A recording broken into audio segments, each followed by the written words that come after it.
This is the Amplify Your Business podcast with Matt J. Hannum, where I explore the topics of business and life and have candid conversations to dig out actionable advice from inspiring people. This is an inside-out episode where I like to just sit by myself every now and then and have a chat on a couple of talking points, things that have come up during the week. And I'm going to talk through today hustle porn.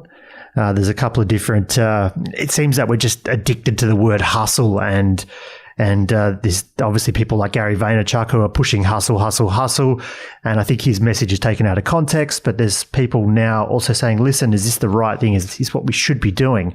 And I'm going to talk about Gilette. So anyone even vaguely involved in marketing, or probably any man, would have heard about this Gillette ad and how it sort of in a way is an attack on masculinity. And let's dig into that. There's a byproduct of success, where people will, hustle porn is a term, leveragepreneur is a term. Leveragepreneur is when you're using other people to build yourself up at the hustle porn. What is that? So Reddit's co-founder Alexis Ohanian shared his perspective on hustle porn at one of Europe's largest tech conferences, Web Summit. It was last November. Ohanian shares that he believes that hustle porn is, as he calls it, a means to distract young entrepreneurs from doing good work and consequently reinforcing sexist stereotypes. Gary V, sort of in response, notes that people are taking his sort of hustle, out of context, and they're using it to fit their own argument. The full picture is that Gary's message really is to empower people to do what they want, pursue what they're passionate about. And if that needs to happen till 10 o'clock at night, every night, don't quit your day job and put yourself under pressure. Look, it won't happen overnight, and it won't happen just because you've sort of talked about it. You need to go and do something, and you need to find some time to do that. And I have to say I'm a big fan of Gary, obviously, and I definitely agree that sort of attacking Gary's hustle type approach and mentality is wrong. It's really just an excuse. In saying that, I think the reaction of people that are taking it a little too literally is that it's almost a status symbol, and it's something that you need to, you feel like you need to and should be doing something at all times. And if you don't take a step back and do some planning or any of those type of activities first, you could definitely just find yourself in a dangerous trap and spinning around in circles. And I really do agree that it's probably counterintuitive, but I don't think it's productive at all to be hustling and to be working all the time. However, I'm often very guilty of getting into that mindset. I don't stay in that mindset all the time, but I'm often guilty of feeling that lack and maybe not being present in other places. So, you can create a level of overwhelm for yourself, and that overwhelm of tasks, you might just write a ridiculous big task list of everything that needs to be done. That overwhelm sort of is able to stop or slow you down from actioning and doing the things that, or maybe the most important task that you should be doing. You sort of cloud everything and you end up thinking, hey, but it's okay, I'm hustling. But are you actually achieving any result? An example is it's kind of like university. I remember going to university or school or any kind of training that you may have done before. And I always felt this constant need and, I should be studying. I was never able to sort of partition my time and go, okay, this is the amount of time I should be studying, and this is the amount of time that I've got to do other things.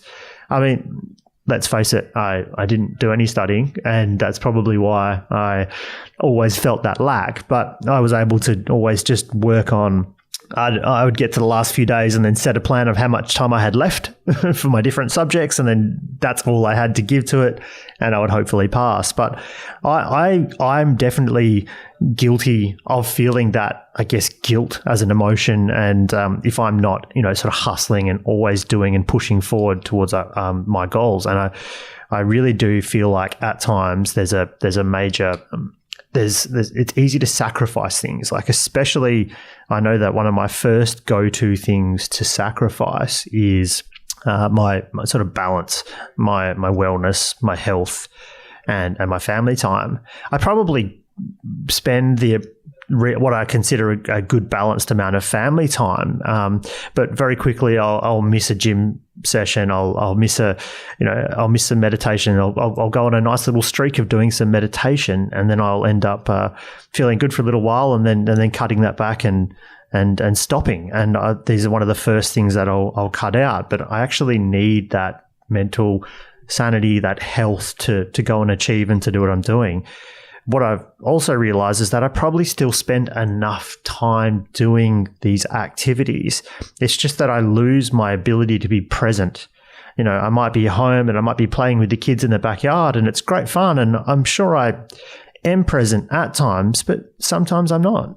Sometimes I'm focused on this issue that I've got to deal with tomorrow, whether it's a client or, whatever problem is there. And sometimes you realize that, just because you're physically present doesn't actually sort of add up to where your mind's at and what you're doing. And I think, we can get drastically too caught up with having to hustle, and I don't think it makes a lot of sense. One thing I have pondered recently is sort of rolling back a couple of generations. We didn't obviously have the smartphones. We didn't have internet. And if you were running a business, you basically could only run that business during sort of core business hours and by sort of standard correspondence. Effectively, you kind of had the evening and even mornings to stop and reflect and think and not necessarily sort of, I guess, hustle your way right through the night, as can be done now. So what is our now biggest opportunity and ability for people to create side hustles and everything else in the world is also, I think, part of the fuzz of overwhelm that we can carry, the fact that we can work 24/7 if we allow ourselves to. We don't have to wait for tomorrow to come. And maybe a generation or two ago, when you're running a business, maybe that ability to reflect, plan, and understand and take a genuine break from what you're doing is more important than we realized. But watch this space. I think we're going to see a lot more conversation around hustle, around what it takes and what it means to be an entrepreneur, and certainly how we represent these things and what's considered success on platforms like Instagram, for example, which we all know and love, but at the same time love to hate what goes up there. And we still might complain about what we see, but we're still happy to look at it. And that pretty much directly lines me into my second point. And I wanted to discuss the Gillette ad. It's another example of, I guess, almost some hypocrisy against brand of an ad. But it's we want to see certain things, but are they really what we believe are our core values? Bullying. The Me Too movement against sexual harassment. Masculinity. Is this the best a man can get? Gillette. For those that don't know, a few days ago, a week or two ago now, the Gillette razor company released their latest ad campaign with the tagline, "The best a man can get." If you haven't seen it, it started with a crowd of boys chasing one another, and then it cuts to a young boy being comforted by his mother after being bullied. The ad goes on to show scenes of women being harassed in both the street and the workplace. And there's a voiceover saying along the lines of, "It's been going on for far too long and we can't laugh it off, making the same old excuses, boys will be boys. But there will be no going back because we believe in the best in men." The ad shows more scenes of a father breaking up fights between boys and standing up for boys being bullied, and men telling their friends that harassing women isn't cool. The ad closed with the statement, it's only by challenging ourselves to do more that we can get closer to our best. I think this is a really interesting ad in a lot of ways, and certainly lines up to a couple of topics. In particular, there's a topic, an episode of Simple Minds podcast where we talk on masculinity. So check that out. You can check out even just go through Instagram at Simple Minds Podcast, or search it up in the iTunes store. We've certainly tried to dig deeper into masculinity and what that looks like in the future. But it's almost been branded like masculinity is a bad thing. And I for one, firmly believe it's not. And there's always going to be some level of right or wrong, around anyone's actions. And there's certainly feminine type actions that can be right, and that can be what we consider wrong and don't value. And certainly males are capable of the same. But Gillette have thrown this big ad out there, and I guess it sparked a big debate. I mean, after it was posted on YouTube, I just quickly checked before I started recording this. There's been 25 million views, 1.2 million are downvotes, and there's 691,000 upvotes. So there's a significant number of people that are taking offense to it. And ironically, I believe that the people that are taking offense to it are their direct target market. So what I find such an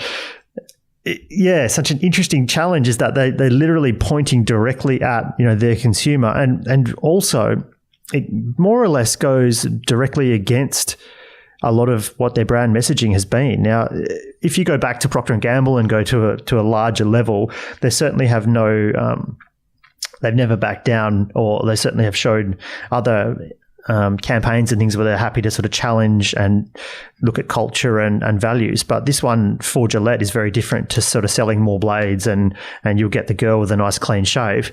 So I don't really teach their own. I mean, at the end of the day, publicity is publicity, right? And this certainly did cause a stir. But I guess my thought on this is, look, I'm grateful for the debate. I think that we need to discuss masculinity a lot more.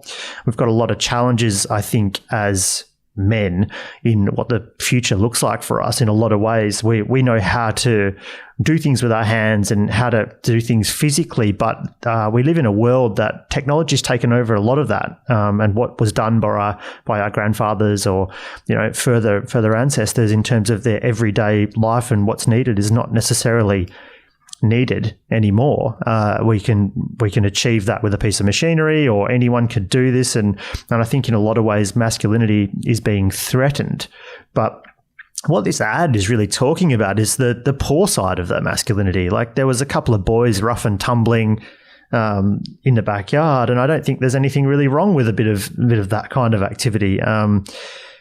There's a clip in there, and Terry Crews says men need to hold other men accountable. We believe in the best in men. Men need to hold other men accountable. I actually think that's more the answer. Like, more from a grassroots level, I think men need to hold other men accountable towards and in the behavior that they want to see in men. Like, I'm not sure that I expect or even want a brand to go and sort of lead this charge. Like, I don't mind a brand getting behind someone that's advocating a movement or otherwise, but sort of it's almost ironic in a way. It lacks authenticity to their own brand, and I guess that probably just feeds through in terms of lack of intention. I mean, maybe if their intention is to completely change their brand messaging over the next decade or two and very much drive a movement like this, then I'll give them a clap and well done for taking a massive risk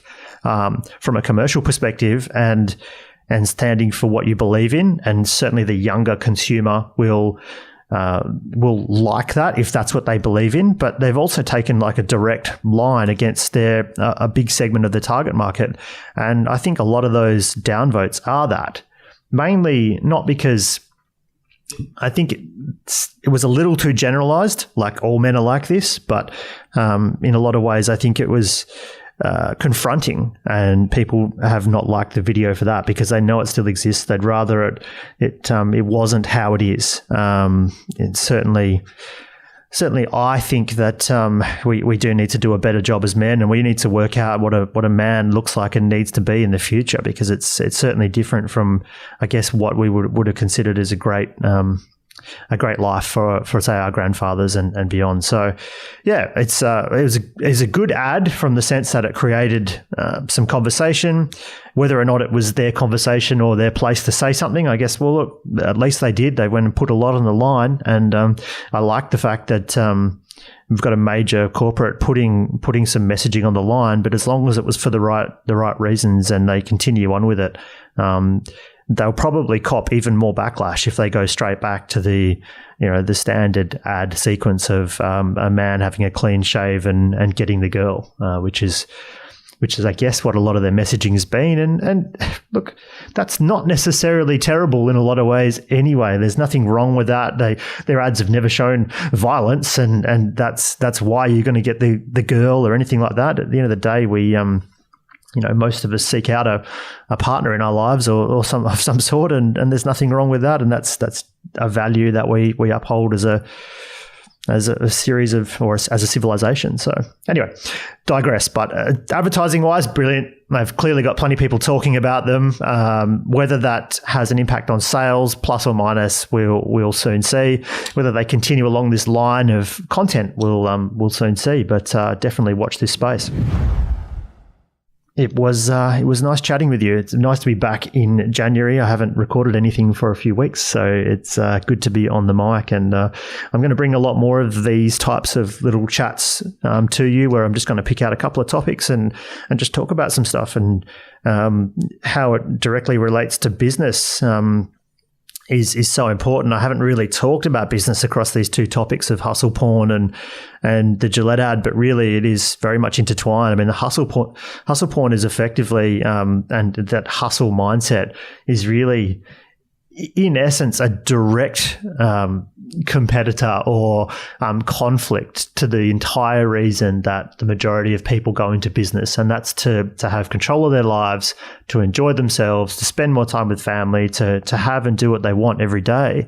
And if you genuinely love what you're doing, that's fine, but it might be short-lived if you're doing 18 or 20 hours a day every day, forever, still struggling, because it sort of implies overly struggling to be stuck in this sort of hustle porn mindset. But certainly no disrespect on Gary Vee's behalf. I completely agree with what he's saying, and I just think to argue against him is incorrect. And I think a lot of people have just taken his message and angled it a different way that doesn't really align with what he believes. He's just saying you need to work at what you love, and you might need to sacrifice something, but you should do it with caution and plan it and really understand, what it is you're doing. Gillette, we'll see. I can't wait to see what they put out next and see what comes from this. And any opportunity to quote Terry Crews is well enjoyed. I guess my question to you is what do you think? I'd love to know what you think about hustle porn and the ad. If you want to hit me up, shoot me where am I going to put this? Why don't you, I'll put a post around Facebook on this, and maybe if you want to just provide a comment below on what you think about hustle porn, and or what you think about the Gillette ad, and where are we at with masculinity? Is masculinity a word that we consider is a bad thing, or is it a good thing? I mean, or is there different shades of it? How do we move forward if we're men going forward? What does masculinity look like for us? And good luck answering that, but I'd love to see what your thoughts are. Reach out to me on at Matt J Hannam, MattJhanham on Instagram and anywhere else really. And look forward to bringing you more topics. If you've got any questions, let me know. Something you might want me to talk about. And I'll see you next time.